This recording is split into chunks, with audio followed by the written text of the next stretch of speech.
Mohamed Ali aurait eu 80 ans le 17 janvier.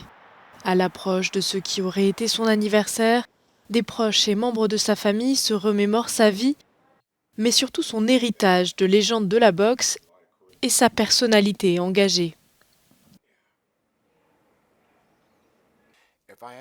Si je devais parler de son héritage, je pense qu'il s'agit davantage de justice sociale, d'inclusion, d'essayer de rassembler les gens.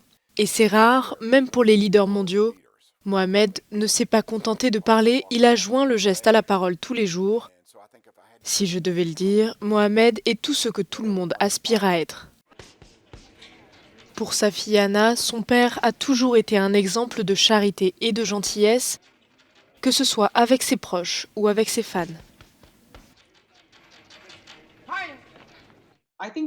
Je pense que ce qui reste plus que tout pour les gens qui l'étudient, l'aiment, l'admirent ou le connaissent, c'est vraiment ce qu'il était en tant qu'être humain, c'est son cœur. C'est le fait qu'il était le champion du peuple. On entend tout le temps des histoires sur ses légendes et ses héros, mais mon père était si réel. Vous pouviez littéralement vous approcher de lui et le toucher, le serrer et l'embrasser, et vous verrez des photos de lui où il sera en train d'embrasser des gens, vous penserez que c'est sa famille, mais ce sont des étrangers dans la rue. Il aimait sincèrement les gens, il avait besoin d'eux comme il avait besoin de l'air pour respirer. Ils font partie de son héritage, ils font partie de ce qui l'a rendu grand. Il n'y aurait pas eu de père, pas d'héritage, rien.